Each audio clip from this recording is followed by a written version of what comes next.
In a world of Johnnies, Timmies, and Spikes, we must all arrive at the win condition.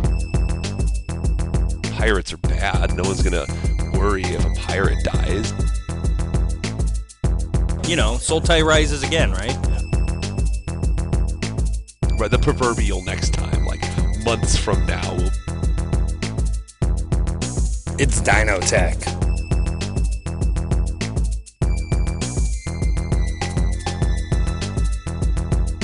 Hello again, and welcome back to the Win Condition podcast. My name is Sean. I'm your host. I'm joined with my co-host, Greg. How's it going, Greg? Doing okay tonight, guys. Awesome. I hear your pizza just arrived. It did. And my bread bites. We're pulling the curtain back here at the Win Condition. But anyway, we got a lot to talk about today. We got to catch you up on the Magic story. We got a deck tech to bring you here. And then we wanted to talk a little news and some announcements and some speculation regarding the future of Magic. But before we get into all that, Greg, how has your week been? Slow. Really. Yeah. Mm-hmm. I tell you, man, work is really kicking my butt these first 2 weeks back from being off. It's been nothing but 12-hour days, and once it smooths out, I'm sure everything will be a lot more manageable. But yeah, I heard there are some people that weren't pulling their weight while you were gone. you know, it's hard. It's a big job, and there's lots of little intricacies, and all my customers like things just so. So now that I'm back, everyone's happy, and we shouldn't have any more problems moving forward. Speaking of not having problems, you will not have any problems ordering your product from Flipside Gaming at flipsidegaming.com.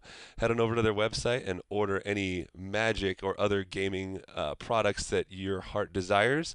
And any order over $10, be sure to use that promo code WINCONDITION in all caps and get 10% off of your purchase.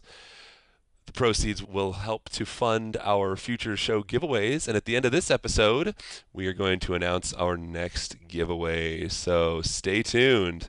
It's exciting. So anyway, why don't we head on over to Lore Corner?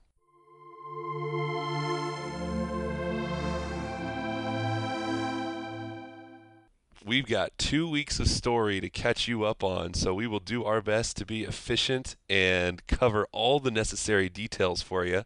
But there's a lot. There's a lot of running around, a lot of chasing. There is. Would you say it would even be considered a race, Greg? It would definitely be a race. Yeah. It might have two parts even. It does. So if we take you through the race, part one, we first join up with Vraska and crew on the Belligerent, if I remember correctly. Actually, no. The first character, we see a new character here. We are at the first fort, the garrison at Fort Adanto. And there's some lookouts, and they notice a very ragged, starving, crazed vampire come upon them in the clearing. And this vampire is just ranting and raving about Saint Alendra and how great she is. And the guards are like, oh my gosh, there's this crazy vampire out here. You know, what are we going to do? He's obviously, in his blood fast, and he's probably pretty dangerous. So we might have to just lay back a little bit. But after a little bit of convincing, they decide to let him. They're like, okay, go on, come forth. But as he approaches, he all of a sudden just gets this, this blood-crazed thirst about him, and he starts charging and clawing his way up the wall and immediately attacks a soldier who, conveniently, is armored with neck armor that prevents the fangs from penetrating the neck. So, they're kind of ready for this. They've probably seen this once or twice before. And this person, or this vampire, I should say, we have been introduced to as Mavrin Fane. They immediately notice that he's trouble, and they're going to go ahead and take him down to the dungeon, or at least the holding cells, but not before they say, we will help you break your blood fast. We're going to have a criminal for you, but just hang tight. We'll do the whole ceremony for you." So they kind of bring him down, throw him in a cell, and they next to his criminal. Next to his criminal, correct. So he starts talking about the first of their kind, Saint Elenda, to this criminal and asking if he knows about Saint Elenda and the curse she bears to save the immortal sun. And the criminal's like, "I don't know about it. Why don't you tell me?" So he does.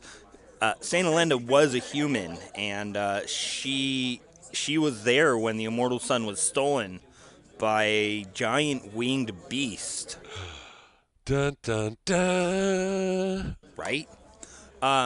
So because it was stolen, she tracked this winged beast to the Isle of Ixalan, over the seas from Torzon, and in doing so, she found where it was at, but she wasn't able to grasp it. So she went back to Torzon, and she took on the original rites of vampirism, and became the first vampire, where she then starts turning other people to help her and aid in returning the immortal sun.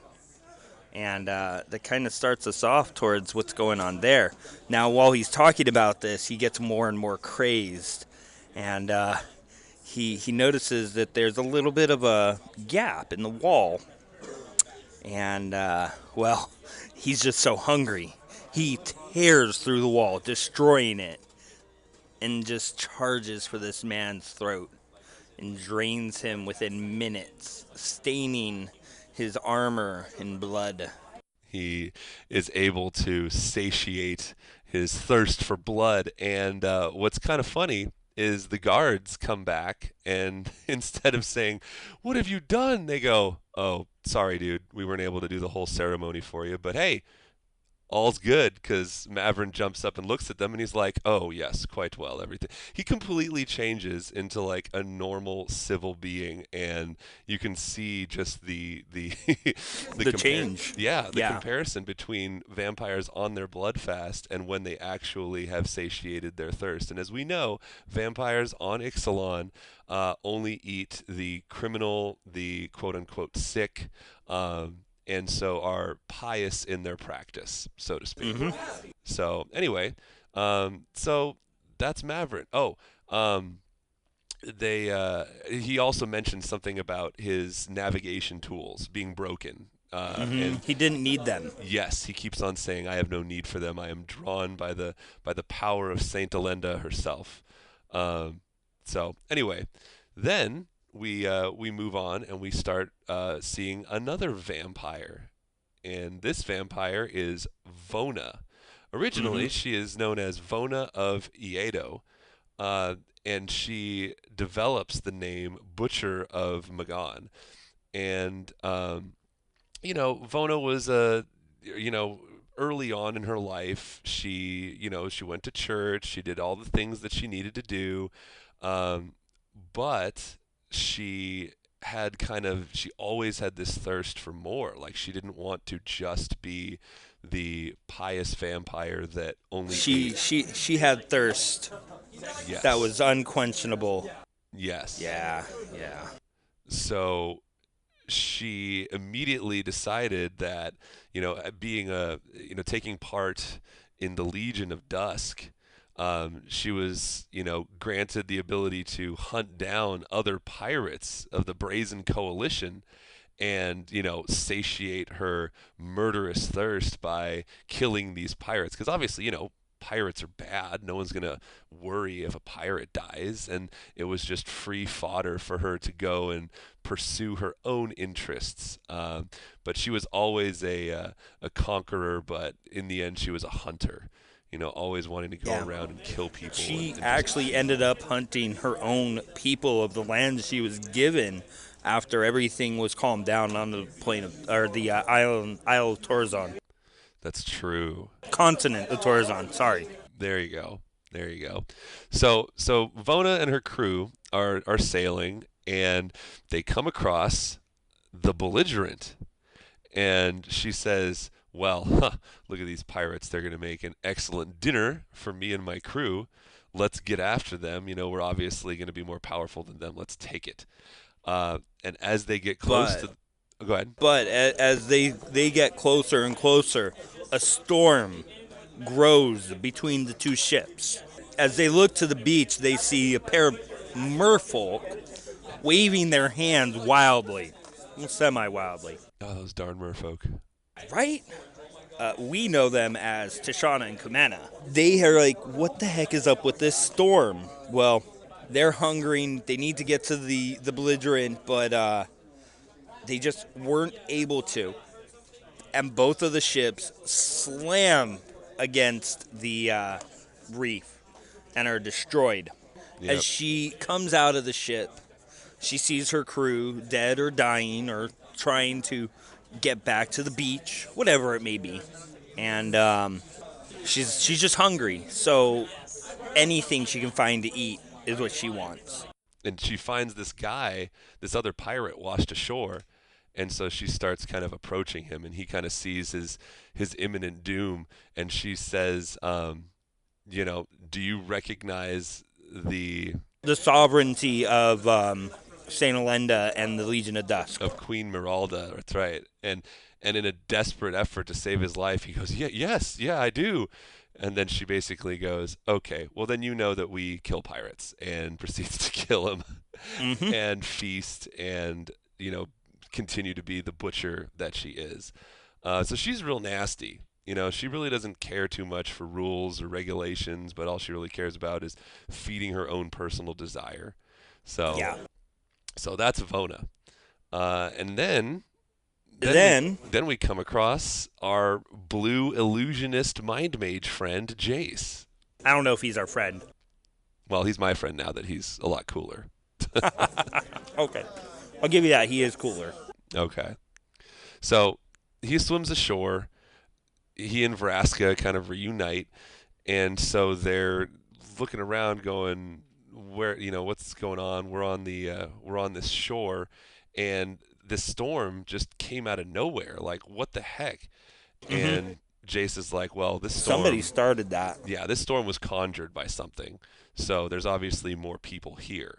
So the crew kind of reassembles. We see Malcolm, Breaches, Gavin, and Amelia, and they all kind of, regroup on the beach. And all of a sudden, they hear the sounds of a vampire, a ferocious vampire on the hunt. Jace exercises a slight bit of his power by reaching into this vampire's fragile little mind and causing it to go to sleep. And boom, the vampire just falls asleep. And he hears another thud and turns around and sees another vampire mid-attack just completely turned to stone. Obviously, the work of his... and thumps to the ground. Yeah. Vraska there behind it. That's right. That's right. She warns him to close his eyes beforehand so as not to be turned to stone himself. So, anyway, so there's like, oh wow, there's more people here. We have to, we better stay together and continue on our quest, because they still have the thematic compass, which will tell them where they're supposed to go. So anyway, they kind of clean up the rest of the vampires as they're walking away. The crew stays behind to clean up the rest of the vampires. Well, Jace and Vraska take a dinghy up the river. That's right. Jace illusions them to be vanished, and Vraska makes them silent. She mans the oars and goes up the river so he can concentrate. While doing this, he reaches out with his mind to see what's in the local area. And, well, they're not alone. I mean, he feels both of them, but there's also a vampire. There's a merfolk. There's a human. And there's a minotaur? He doesn't know what that is. Right. They haven't met the minotaur yet. So as they're going through, Vraska tells them that we're going to have to get off of this at some point, but we can go through at the time. And they're kind of lulling into this kind of happiness state. It's like, man, this is really nice. If I wasn't on the run, this would be a great date place. Maybe I'll take Jace on a date after everything's done. That's right. Right? So then we move stories, And we pick up with Whatley. Oh wait, almost. There's a moment between Jace and Vraska when they're talking about. Jace says, well, we were from Ravnica, and then she kind of grimaces, and then she says to Jace, Ravnica isn't on this plane, and Jace goes, this plane? That's right. What the heck do you mean by plane? And then she goes, yeah, that thing where you feel your body come apart, but that triangle appears above you and shoots you right back down. He goes, yeah. She goes, we can leave this place. We can go all kinds of different places, but there's something that's holding us here, and it's probably centered in the Golden City, because obviously that's what makes the thematic compass turn and focus somewhere else, but it's constantly focused in this area. So they need to go to this place in order to be able to planeswalk away and escape. And Jace is like, his mind is just blown. He's got a billion questions for Vraska and just starts spouting off one after the other. And you can definitely see that, things are moving forward. Jace is starting to become much, much more curious and aware of what's going on around him, but he's not entirely sure yet. So anyway, we move on to our next person. So Whatley is rushing towards this beach, the same beach where the storm was. She needs to find her guide to the Golden City, the compass, which everybody wants. The merfolks want it. The Minotaur wants it. Everybody wants the compass because it shows them where Orazca is. So as she rides her dinosaur out, she comes across a person. Not just any person. It's a merfolk with emerald green skin, Tashana, our merfolk, and they both power up, getting ready to fight each other and just kill each other. And they're like, wait a minute.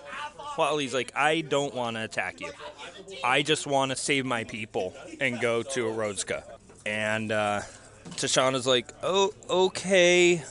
Well, I'll get you there because of Kamena, but after that, we're done. Okay. I guess so. Since you saw the Golden City, we could totally do that. So they stop fighting and they run off. While they're running, they realize that Tashana realizes that there's illusion magic on the river, and that's got to be the compass and that the green-skinned person. Right. So they're like, okay, well, we don't really need to deal with them right now, but we may have to. And Tashana's having a hard time keeping up, or Whatley's having a hard time keeping up with Tashana.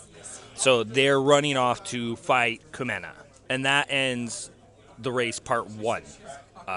They do talk about where Orazca is, but Tashana's like, I don't actually know where it is.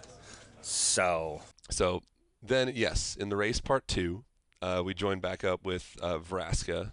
Again, journeying with her buddy Jace.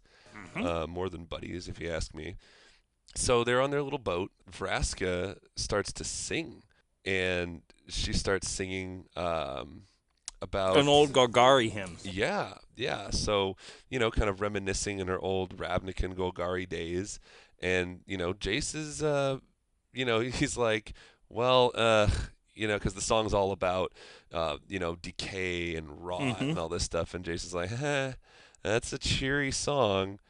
And, but, Vraska knows that that's her people and, eventually who she's going to become the ruler of.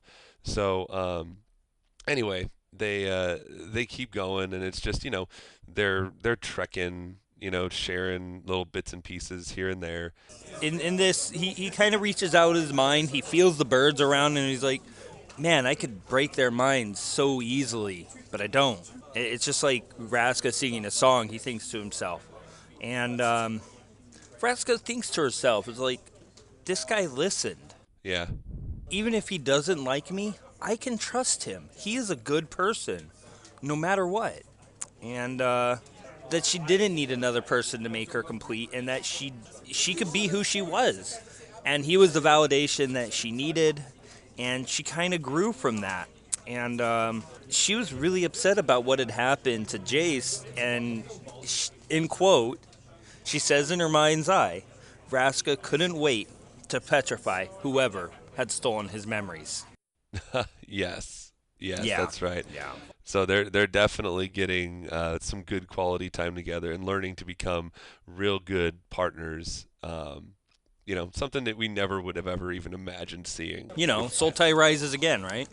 Oh yeah, good point. Oh my God, could we see a Sultai Jace? No, not even. No. Okay, so they run into a vampire too. Let's see here. That's right. So this vampire has been kind of beaten down. He's not like all there. He's exhausted. He's winded. Not at full strength at all. So Jace has this illusionary rainstorm going to keep them protected. But this vampire snatches the thaumatic compass and takes off. And they go, "Oh man, well, you know what? We better get after this guy because we need that thing." So anyway, they take off, and Jay starts listening into this vampire's mind, and well, don't forget, he also listened into Tashana and saw something that he never thought he would be able to see, the ley lines of the world. Oh, that's right. That's right. Do you think she's a planeswalker? No. No? No.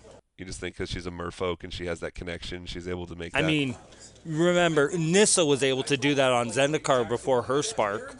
True. Yeah. So Huatli and Tashana is where we go to next as Jace and Vraska continue on the boat. So as we're doing this, so they are chasing after the vampire because they need the compass. The compass, right. And Jason realized something also when looking into Shauna's mind, that where Rosca is, it was protected by an enchantment. That was something that Tashana didn't know, but Jace was able to recognize it because of who he is. So Tashana and Huatli are chasing after the vampire. They chase him over glades, through valleys, everywhere, and they cannot believe the veracity and his ability to just run. Right. And I mean, we don't know what's going on with the Brazen Coalition or anything. We do know that Jace was setting up flares for the rest of the team to follow them. Well, they get to a clearing. They finally catch up to this vampire. Huatli commands the dinosaur to grab him, shake him, drops the thaumatic compass where she picks it up. Right. And then, at that moment, a sail wraps around her and binds her together. Right. We look back and we see the entire crew of the Belligerent with Jason Vraska. Yes. Yeah. They totally just grab them. And they leave them wrapped up, and they take the thaumatic compass and they leave. And at that point, Huatli and Tashana's like, all right, well, we need to go after them. It's like, no, I've brought you where I need to. You know where to go from here. I got to go do my thing. So Tashana leaves. That's so Huatli's right. there by herself, and the Brazen Coalition's all gone. And then, as Huatli's summoning a new mount because hers got killed by this and that, things happen. It's called a river. A chain whips around her ankle, pulls her back, slamming her down on the ground. And then we get Ongroth. Yes. And we're like, she does not want to deal with him again. A pit of despair just kind of wells up inside of her. She is afraid to the very core of her being. And because of her previous interaction with him, and right. The last time that he sent his chains out, they were burning hot, and this time, seeing as the chains weren't burning hot, it was a little suspicious. But he knows, Angrath knows that Huatli is a planeswalker, and so he starts to talk to Huatli and say, "You're like me." And she goes, "I'm nothing like you." And he goes, "No, not like that." Like, whoa. He says, "Wait, I want to talk to you." And Huatli's like, "I don't want to hear it, but you're like me, a fellow planeswalker." Yeah. So she says to herself, "Spectacular. The murder monster wants to be my friend." Yeah. Then we move back to Vraska. And once again, she has the thaumatic compass in her hand, and it's humming away, it's vibrating, leading him in the right direction. And so finally, after a long trek through the jungle, they begin to see the giant golden spires of Orazca in the distance. And they're thinking to themselves, oh my gosh, this is it. Got We've there. made it. Like, is this Orazka? Is the jungle around us, Orazka?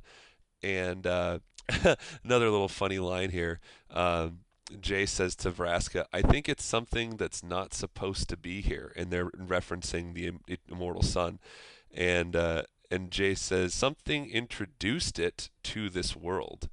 It's not from here. And then he goes, it might also just be a hunk of rock and not do anything. Maybe Lord Nicholas is a rock collector.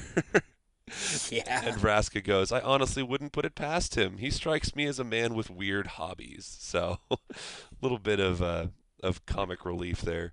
But anyway, so they push on, and they're so close. They know that they're right there. And then all of a sudden, a crack in the earth, starts to form, and it starts to turn into a crevice. And water starts to surge through, and almost out of the earth, ripping trees and land aside as it emerges, the golden city of Orazka erupts from the ground. And it definitely seems like, going back to what Jace was saying about it not being from here, it's not the nicest thing to nature around it. It definitely seems very violent, very not of the forest, not of the merfolk and the ways that, they're used to seeing power and coexistence. But anyway, this earthquake, this shaking, this crevice is happening, and they start to hear these loud primal noises. And it occurs to them that something had awoken. So the city is here, and not only that, but there's beings that, protectors of Orazka probably, are coming to life and animating, and they don't see them immediately, but this crevice just gets larger and larger and larger until you see Jace start to fall through the cracks or through the crevice, and Vraska the same, and so they begin tumbling down. And at the very Vraska loses sight of Jace. Yes. And as this is happening, she starts seeing images. Images of, yes, that's right, Ravnica. After that, then she yells out to him, asking if he saw it. Gets no response. Then she sees the hall of the Guild Pact and Niv Mizzet. And she realizes that it was Jace's memory when he became the Guild Pact, as she sees him hanging on for dear life, blood flowing from his forehead to a gash, and she realizes that he is remembering his eyes everything. Are glowing blue, like this bright blue, as he's, absolutely. And then it strikes her. If he remembers all this stuff, he'll remember our past as well. And all this time that has been such a joy for her, such a wonderful experience, would all just erase in the moment, in a blink of an eye, and Jace could return to his old self, and she's extremely worried and scared. So that's the point at which we leave off the story of Ixalan. And so now then next time we'll go to Rivals of Ixalan in like 3 months. There we go. So now we have to wait for the next set to come out, which won't be for a while, and then we can pick back up on this story. So very interesting, very intriguing. Will Jace remember everything? Will he just go in and out of a weird state or stream of consciousness? Will he remember? Will he discard Vraska's relationship? Right. Will he still be a friendly Jace to Vraska and yet remember most, if not everything, from his past? Tune in next time to find out what happens. I mean, it won't be next time. It'll be a little bit of a while. Right, the proverbial next time, like months from now will be the next time. So yes. Sheesh. So hey, I'm a brat, okay? True, but we'll forgive you for that. Thanks. Anyway, let's move on into our next segment. We played some EDH prior to this podcast, didn't we? We did. It was my Gishath deck, Dino deck, versus my Tishana deck. Thank you. Built around the evolve mechanic. So I won't deck tech mine out, but the main idea behind mine was you play these little creatures with this mechanic called Evolve, which says if another creature enters the battlefield with a greater power or toughness than this creature, it gets a 1/1 counter. Yeah. So manipulating counters, doubling up on that stuff. Maybe we'll deck tech it in a future episode, but that's the main idea behind it. So what we're really here to do is talk some dinos and some tech. Yeah. It's Dino Tech. That sounds like a kid's show. I love it. I mean, was it? No. I mean, it's not Dino Wars, right? We're not talking about Autobots assembling. No. This is just straight up dino tech. So why don't we get into it? Why don't you tell us all what Gishath does? Well, Gishath is a 5 generic red, white, green legendary creature dinosaur. Has vigilance, haste, and trample. Yeah, it's a plethora of things. And what he does is whenever he deals combat damage to a player, reveal a number of cards equal to the damage dealt and put any number of dinosaurs into play. So I play it kind of casually, but a lot of things, depending on where you want to go, you want to take advantage of that ability because it's bonkers.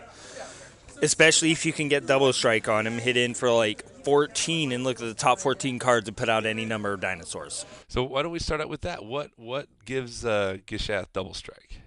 There are a lot of options you can go with to give him double strike. You've got Goring Ceratops, which is a dinosaur that says whenever it attacks, attacking creatures you control gain double strike. Pretty good, right? Yeah. And I think it's a 5-drop. And it's like 3 white. Let me find that. Other cards, True Conviction, which is a 6-drop enchantment, 3 generic white. Creatures you control get lifelink and double strike. Goring Ceratops is a 7-drop 3/3. Oh, okay. Yeah. I'm not actually running True Conviction because I did not get one.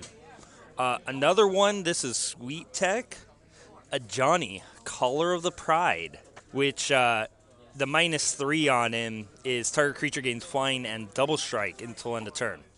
A flying double striking Gishath seems pretty powerful.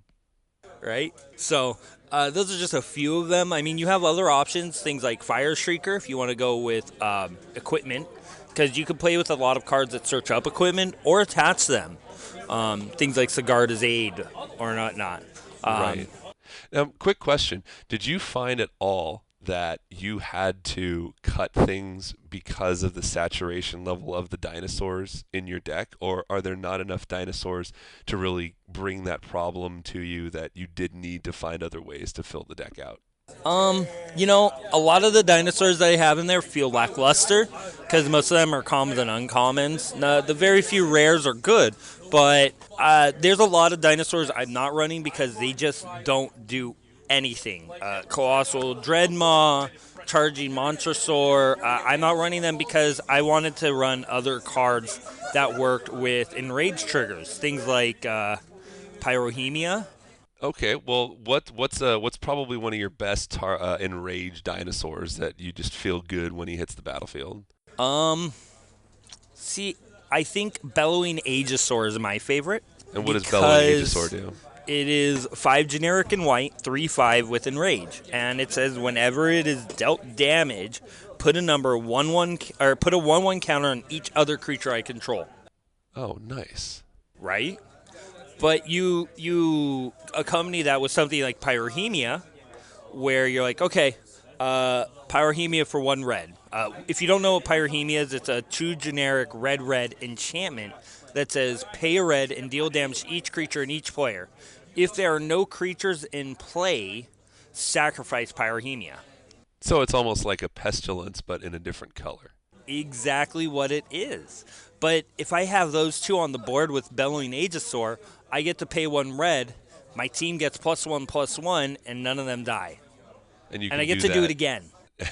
As many times as you have red mana. Not as many times, because Bellowing Aegisaur will eventually die.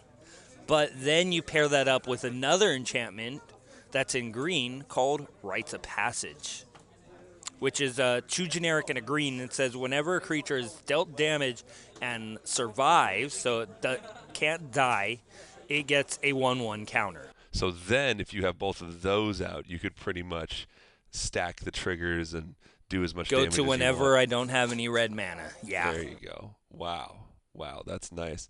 And on top of that, it's definitely at whenever I want to do it.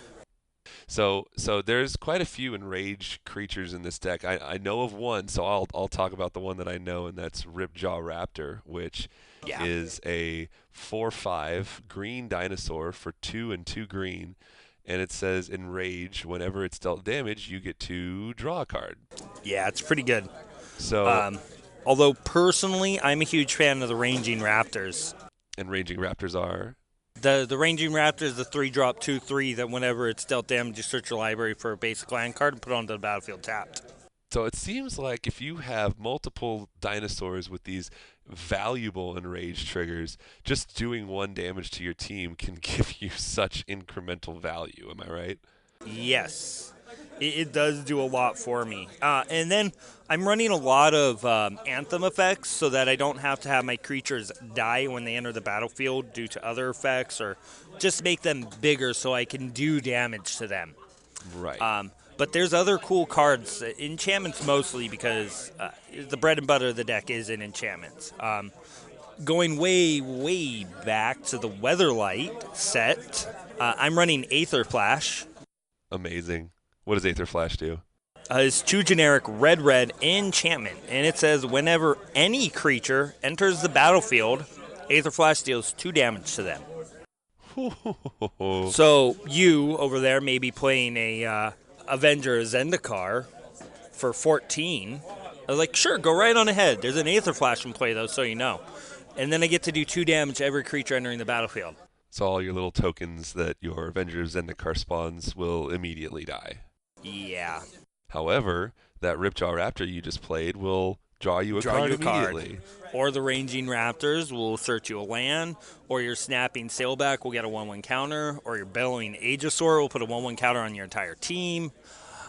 Yeah. Yeah, that sounds pretty nice. Pretty nice. Okay. Very cool. There's one other neat tech card that I'm running that is another enchantment that triggers Enrage, and that's a Light Minefield out of Rise of Eldrazi. Do you remember that card? No, I don't. Can you enlighten me, please? It is also a 4-drop enchantment, that's 2 generic white, and it says whenever 1 or more creatures attack, whether it's you or your opponent, Light Minefield deals damage to each of those creatures equal to the number of attacking creatures. Very nice. I have to ask, just because it just popped into my mind, have you ever thought of running Subterranean Spirit? No, what does that do? That is a throwback. Gosh, I forget what set it's from. Here it is. Oh, it's from Mirage. So for 3 and 3 red, you get a 3/3 elemental with protection from red, and you tap it. Subterranean Spirit deals 1 damage to each creature without flying. Seems like a pretty good enrage trigger to me. Yeah, it is pretty good. I mean, it's not as good as a Pyrrhemia, though. No, it does require being on the board for a turn, and it can die, so it's, much easier to get rid of than an enchantment. And it's not a dinosaur, but, if you're looking for that redundancy, it can get the job done for you. True. So, all right. Well, what is there any other techie tech stuff that you wanted to talk about? Most of it's flavor for the deck, but not a lot of tech, no. It's really straightforward, beat 'em up kind of deck. You have a lot of fun. You play out lots of dinosaurs, deal them damage to get stuff. I mean, cool cards like Mirror Entity do a lot for the deck. I mean, you want to talk about flavor. You did cast a Star of Extinction on me. That was pretty brutal. I did, yeah. I was like, he got ahead of me, and I could not resist. It was just too good. I've got all these creatures with all these 1/1 counters on them, and you're just like, Star of Extinction, your entire board is dead. Now I'll cast Gishath and rebuild my board immediately. yeah, it was really punishing to him. No, I didn't cast Gishath that turn. I played Selvalla's Stampede first. Oh, that's right. Either way, It was just a complete and total beatdown of dino proportion. So It was kind of giant. yeah, very sweet deck. And I'm going to be cutting that, editing it, and hopefully uploading it to our YouTube page pretty soon here. So look out for that. Gishath versus Tishana, an EDH battle for the ages. But cool. Very awesome. Love hearing about some good EDH deck techs. So moving on, let's just touch on a little bit of news here. Let's head into the Spike Pit.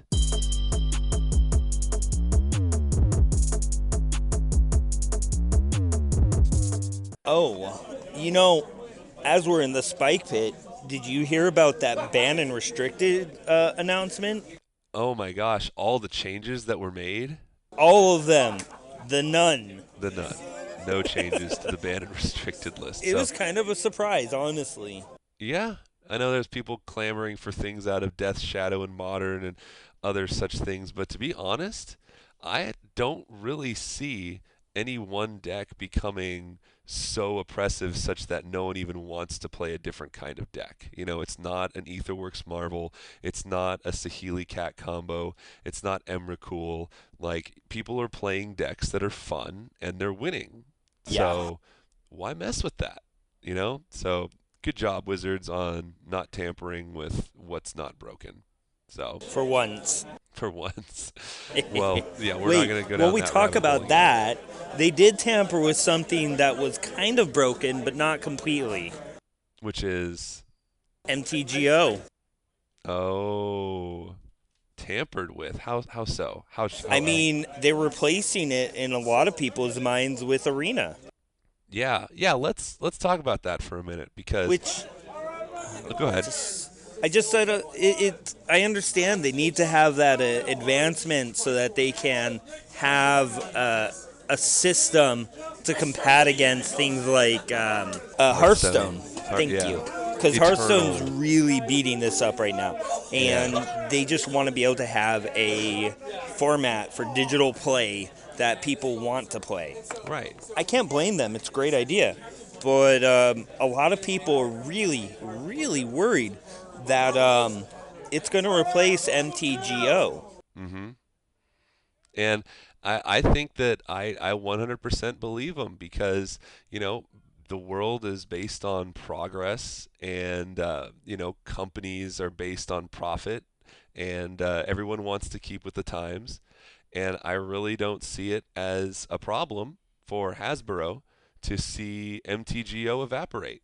I mean, they could care less if they're getting their money from MTG Arena, then there's really no reason to keep MTGO afloat. Now, obviously, that won't happen tomorrow.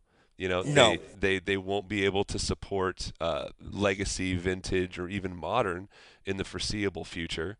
So I think that there's still some legs to stand on for MTGO in the next year or two. But if you're Wizards or if you're Hasbro, you're really going to want to sort of streamline your digital product into one source. And I think that Arena is going to become that. I think they'll be able to do things like PTQs or even Pro Tours or even World Championships online. I mean, there's a lot. Well, they already do PPTQs online and whatnot. Oh, there you go. But there's just a lot more visual appeal to seeing animations and explosions and bright lights and flashes than it is to see two people at a table. Now, you mean like lasers and whatnot? Exactly. Now there is a bunch of people that do enjoy seeing the people's reaction and how they go into the tank, so to speak, and their emotional response to certain things. And of course they'll probably have cameras on the people as well playing, but they may just get with all these other esports if Magic really wants to dive into the world of esports, and we might see coverage of paper Magic start to dissipate while everything gravitates more towards an easier venue of doing it all digitally. It'll be an interesting next couple of years to see where Magic's focus is. Obviously they're going to keep printing their paper product while it still makes them money, and then once they see a drop off of paper and more of an investment on the digital side, who knows what's going to happen. But, companies look to further their own business, so we can only, say so much. But Well, I doubt we're going to actually lose paper Magic anytime soon. I'm actually at a game store right now, and there are 18 people here drafting, maybe 20. yeah. I Yeah. mean, Well, you're going to have your people who like to do it at home, and you're going to have your people that like to go out and do it. So like Yeah. you said, I don't see the paper going away anytime soon, but it'll be very interesting to see, what percentage of Magic players are playing online versus what percentage of players are playing in paper. We don't even know how the payment is going to work for Arena yet. I mean, they haven't if at released all. Yeah, they haven't released any of that information yet. So, Although, my hopes and dreams, this is just what I want to see happen with Arena. They are already doing this in Pokemon, which is another Hasbro entity, where every pack you open has a card in it with a QR code that redeems a digital pack. Now, could you imagine Arena where you can play, but if you buy paper cards, you get free packs on the online version. that's right. I heard about that. That would be an extreme incentive to want to cross-platform play both in paper as well as in the digital world as well. Right. And Because it's cool. yeah, and I mean, if I don't know if they've said they're going to include it, but the fact that trading was a huge part of MTGO, and obviously trading is a huge part of Paper Magic. If you're able to trade cards over Arena, that would be another incentive to want to just gravitate towards the digital side. Yeah. Because, Magic's expensive. And if you're able to use your current resources to fund your process, then, well, that's not going to make Hasbro as much money, but it might draw more people online. Remember, though, like their other system, I'm talking Pokemon, you buy your physical packs at like $4 a piece and you get your digital pack. But you can also buy digital packs at like $2. Now, with this, there might not be a redemption process, Sure. but I think they are already getting away with that from Moto because not a lot of people were doing it. But being able to have them digitally at a smaller cost, it's kind of a good idea. Yeah. Yeah, absolutely. I know Hearthstone allows you to draft at a very cheap price. Yeah. You don't get to keep the cards, but there's people doing it. They're paying money. So, Wizard sees that, Hasbro sees that, and is like, well, we can Let's do make that something too. that works. Yeah. Yeah, exactly. Exactly. So it's pretty exciting. Yeah, indeed. Keep your eyes open for Arena and any developments therefore. And then also, what we wanted to talk about while we're deep in the spike pit here is we had a national championship this last weekend, and we had Reed Duke as the captain of the team take on two other players, the first and second place finishers. First place went to Oliver Tomajko with a black-blue control deck, and Jerry Thompson finishing in second place with a Teamer Energy deck. So our national team is Jerry Thompson, Oliver Tomajko, and Reed Duke. Well, I'll let you keep up with that. I don't follow professional players as much. No, yeah, I think it's extremely exciting, and I love following them. I love watching them in coverage. But that is going to be three powerhouse players heading representing the United States next time we have the World's competition. So that's exciting. Love it. Love to see blue-black control at the top. I know it's duking it out with Teamer Energy. And by the way, while we mentioned Teamer Energy, there's been a lot of griping about how powerful of a mechanic Energy is, really. And yes, it's a free resource that you gain incremental value on just by playing other normal cards. But let's also bring to light the fact that there are cards out there that have the ability to deal with Energy, not necessarily wipe it out completely, but just things to consider if you're sideboarding in your deck against Teamer Energy. We'll converge on the thought of running things like Solemnity. Yeah, absolutely. A 3-drop white enchantment, 2 and a white, that says players and permanents can't have or can't gain counters. So That goes for planeswalkers, that goes for +1/+1 counters, that goes for energy counters. And that's not to say because it's a 3-drop, you're obviously going to have to wait a turn or two before you play it. So Attune with Aether, Long Tusk. Oh, the Long Tusk has to attack. Servant of the Conduit, those kinds of things will gain you a little bit of energy, but it'll really shut down the late game energy gaining process. Yeah. So, white has Solemnity. Blue has obviously counter spells and ways to deal with that, but let's also remember Nimble Obstructionist can cycle to counter an energy trigger. And that's not to say that it's super value town, but in that moment when you're trying to remove a Bristling Hydra and they have 4 energy and they're like, okay, I'll give it hexproof, and you just cycle that Nimble Obstructionist away, and now their Bristling Hydra is going to die. And that could be a severe tipping point in the way a game moves. I know Nimble Obstructionist hasn't seen too much time in the spotlight, but let's remember that is a real card, and that cycling to counter an ability, as well as disallow. Once a Hydra is on the battlefield, the disallow can counter that trigger as well. Blue has a couple tools to get around it. I wanted to jump into red because when Harsh Mentor came out, everyone was like, oh, this is the future. This card is going to be really, really good against like dirtly artifacts and stuff. But, the reality is every time your opponent spends energy, aside from their Ether Hub, they will be taking 2 damage from every Harsh Mentor you have in the battlefield. So let's say you have 2 Harsh Mentors out and they just want to give that Bristling Hydra hexproof. Well, they're going to take 4 damage to do that, which is insane. Or they're going to eat some of their energy to kill it. Exactly. So remember that Harsh Mentor actually does play a good role against energy decks in this standard format. And just off the top of my head, I can't really think of anything black or green that would directly allow you to deal with energy, just aside from killing the actual creatures that are using it. Yeah. I don't think there's anything. I think you're really looking to something like Bontu's Last Reckoning, and your black, your green. God, I don't know.